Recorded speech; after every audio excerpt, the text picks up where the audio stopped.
Welcome to session number 2, the rise of the diet religions.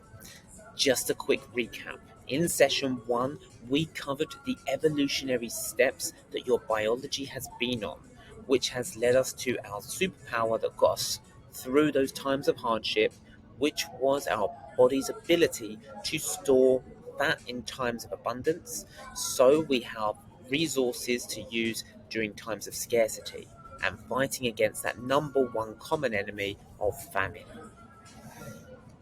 We also learned that with the advancement of technology and our mastery of our environment, that and how easily accessible food has now become, the environment we live in has evolved much faster than our biology can keep up with. So we're in a period now of intellectual enlightenment when it comes to food. We have to be more conscious, more active in the choices we make with our food to improve the quality of our life, the longevity of our life, and to choose foods that are going to help us look and feel as great as possible. I've already told you at the beginning in the introduction that I'm going to provide you with 4 key principles to live your nutrition life by, and this is going to help give you so much more confidence and flexibility when it comes to eating the foods that you love to eat, and to give you a safe guideline to work within and question as to whether something is right for you individually or not. Now, unfortunately, that hasn't always been the case. People tend to struggle living their life by principles, by philosophies, because it requires much greater effort to sit, think, test, and see if it works for them and why it works for them or doesn't. And when that happens, people tend to look for a system or a framework that they can slot themselves into and give them greater rules to follow so they don't feel like they're making mistakes and they can feel more guided, I suppose we could say. Now, this is where it gets interesting because the framework most people are familiar with and the one they have the most trust in is the one of religion. Now, every religion will have these common traits in there. There will always be an almighty. There will be something to answer to, something outside of ourselves that is greater than us or greater than we can ever be in today's world. There will be prophets and priests, people to spread the word, to spread the message, to invite you in, and for you to go and seek counsel. There's going to be a promise of paradise, of what life is going to be like if you stick to the path and at the end receive your reward. The sacred texts, everyone, you'll find this a lot, that when people get into debates about these things that they're quite passionate about, more often than not, these people are just quoting specific passages instead of actually thinking about their own answers. There will be weird community rituals, whether it's in a church and everyone's praying together, or different types of festivals as they try and carry things out. There will be the heathens, the enemy. Few things bond people together faster than an enemy, and a conversion story. So we're going to go through all of these different points, and you're going to see how different diets have now adopted this kind of framework and why it's easy for people to slot themselves straight in and fall into that trap. And the dangers this represents for you if you fall into it as well. Let's start with the Almighty. Let's start with the God figure.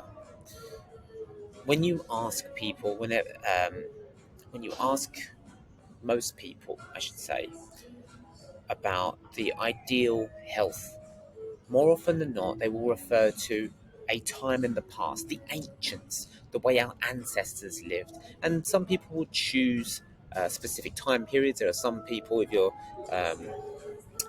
CrossFitters, for example, will look at the Spartans as the most heroic ancients. They lived the purest kind of life. And There are other people who will look at nature as the God figure. Like, oh, we were in harmony. Humanity was in harmony with nature. There was this unsaid agreement where we were going to be looked after if we didn't ask for too much or seek to do too little. And the same thing with the ancients.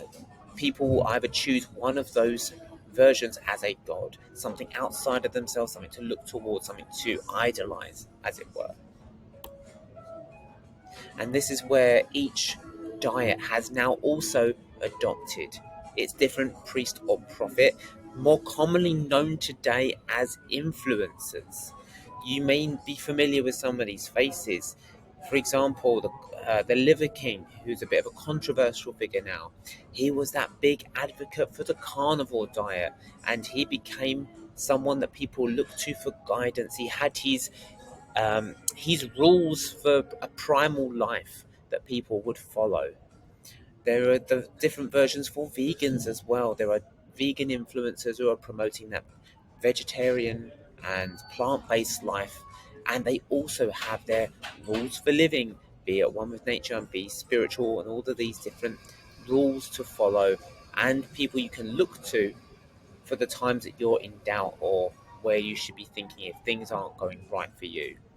You might find that Tony Robbins is a bit of a strange one to have on there, but this man has spread into many different areas. He is now a massive proponent for like an alkaline-based diet, and he has become the gospel for that. A little personal story on that. Even I fell into the trap of it. I came home one day and my roommate was praising this alkaline-based diet and how it's something that we need to do. And I laughed and I said that is just a bunch of brainwashing. I don't know who you've been listening to. Well, later that night, I was listening to the same podcast episode that my roommate was listening to, and it was Tony Robbins, and he's obviously very passionate, very motivational. And by the end of it, I was fully committed, and then my roommate and I did a 10-day alkaline diet, which looked like drinking green juice or green sludge. It was this horrible concoction that when I drank it, I say drank, it had to be blended together. It was so lumpy that it was a drink that required a lot more chewing than I've ever had to do before. And by the end of that 10 days, I was so miserable, so distraught, that when my roommate's girlfriend made us a green soup, a pea soup, it was just to keep in keeping with the idea of a green juicing week. Tasting the flavors of that soup brought me so much emotional joy that I was crying by the end of it. The promise of paradise. And once again, we start to divert here from the people who look to nature as the God figure, or people who look to the ancients as the God figure. When it comes to those who look to nature, let's say the vegans and the vegetarians, and they tend to promise a spiritual kind of enlightenment, a way that you can, you as you eat, you're cleansing your body of all those toxins, and when you're toxin free, then you're going to be disease free, and you're going to live to 100 million years old and live that great quality life and be in a constant state of peace and trance. You also have the other people who look to the ancients as their god, and they promise the physical prowess that when you are the master of your body, you will be completely respected, you will be completely admonished, or appreciated, I should say, and you will be in complete control of your life, having and representing the fullest form of efficacy. There is nothing you can't do because you are so physically ready. Now we get into the sacred texts, and I see this often whenever you see people debating different diets and which one works and which one doesn't work.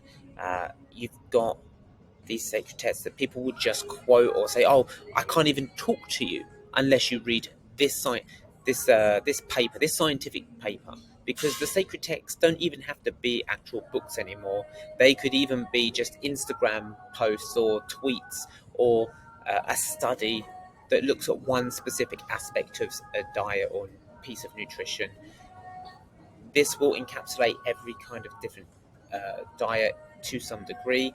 And even if you look at the Weight Watchers, they all have their own little sin booklet. That's the sacred text there. You got to look and see which foods have the most amount of sins, and you can collect. You can eat sin-free food and then collect them up to use at a later date, and really indoctrinate you into that way of believing. The community rituals.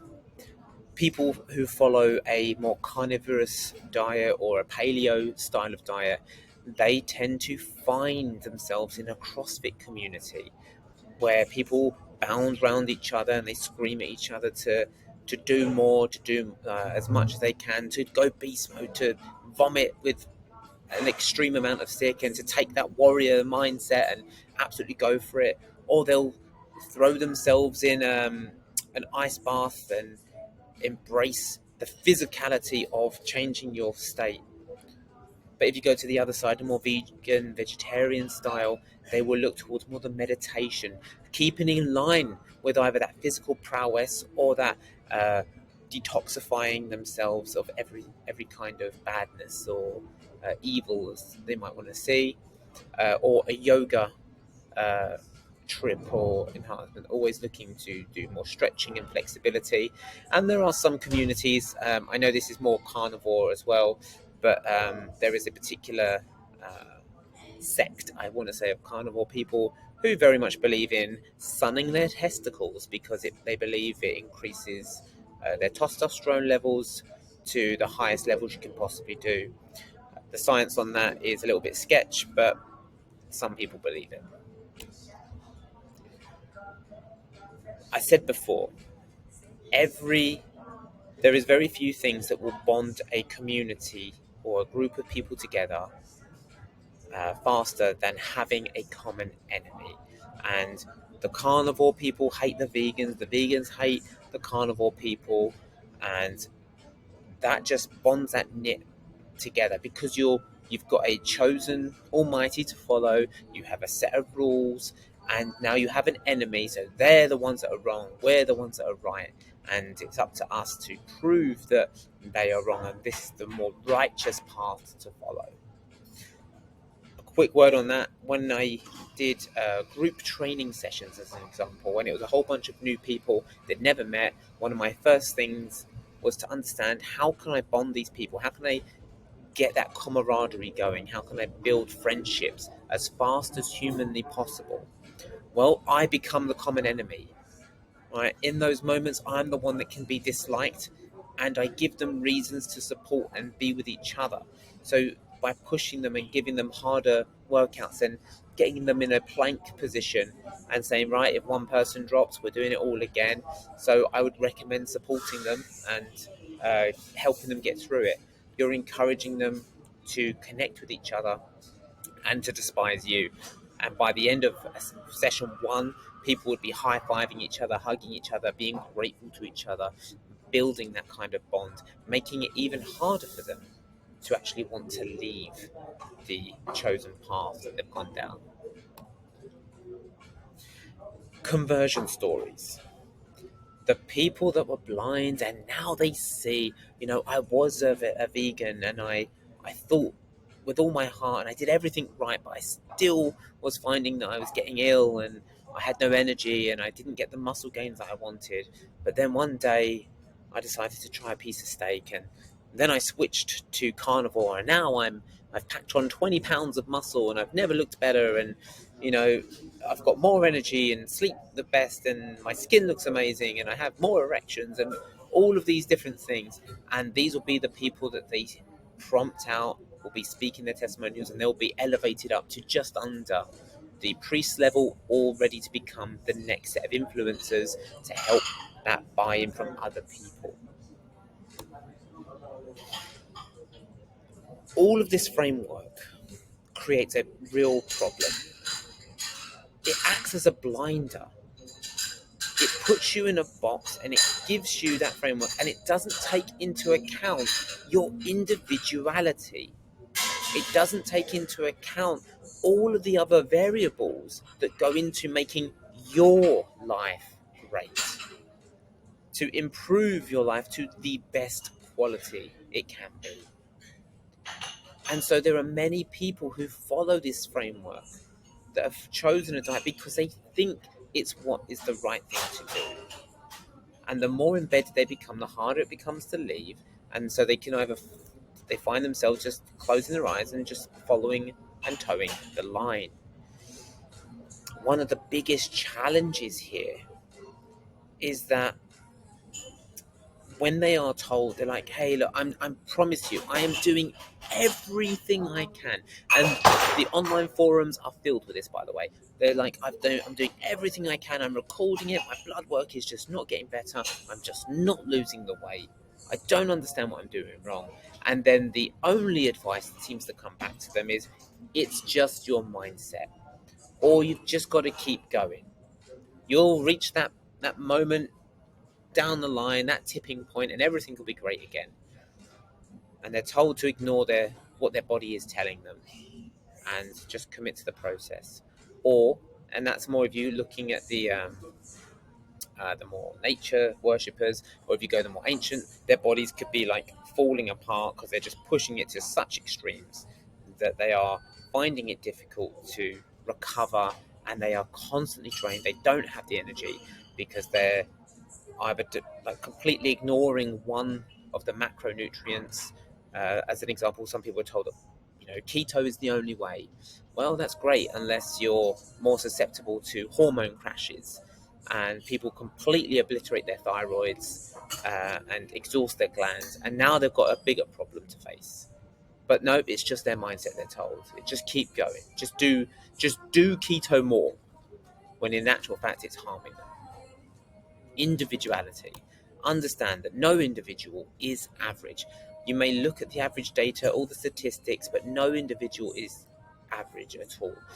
It comes down to not just what your body is telling you, but your preferences, to understand what's really working for you and why it works for you. We are all built differently, genetics wise. To give you an example, Nigeria, very interesting country. It has the highest percentage of a certain body type called mesomorphs. It's where the shoulders are really wide and the waist is really narrow, and they have a very, very great ability. They've got a great ability to put on a lot of muscle very quickly. Nigerians have the highest percentage chance of having the greatest bodybuilders on this planet. That's just their genetic advantage. And the foods they eat are very much focused around just fueling those muscles, not very great at storing fat, believe it or not. And there are, if you go into the more to the islands, the Polynesian islands, these people have got the greatest ability to produce extreme power like you cannot believe. These would be the power lifters and the strongmen at the top of their game if they had access to all of the facilities that most of us do in the West. They've got the amount of power they can produce is incredible. However, their body just responds by storing even more fat because of the way their ancestors have evolved over time. Understand where your genetics come from. It's also, if we look even deeper into it, there are Asian cultures who struggle to digest different types of root vegetables that are grown specifically in the West because it's something their system has never encountered before, and vice versa for the Western diet. You may notice this yourself when you go to another country and your digestive system needs a few days to readjust to what the hell you're putting into it before it can start utilizing it to optimum. So your task today is to think about your current beliefs around eating, and I want you to challenge them. I want you to write them out. This is what I think good eating is. And ask yourself, why do I think that? Where does this come from? Who are you looking to at the moment for nutritional advice? Why have you chosen them? What are they promoting? And why does it resonate with you? And if you make this list, how many of these beliefs have you accepted just on faith without looking any further? How many of these beliefs have you accepted just because the influencer or the prophet or the priest has said so? And challenge, dig a little deeper and dig a little deeper. And I say this as I'm teaching you this nutrition course, which might seem counterproductive. Is that you might be thinking, why trust me? Well, I want you to question me. I don't want you to trust me on blind faith. I'm going to present you with these principles. I'm going to explain each of them and why they work to you. I still want you to question. Do not accept this with an open mind. You are not an empty cup. I want you to embrace this information with an active mind, to question it, to see if it's true for you and how it works for you. But we'll go more into that in the next section.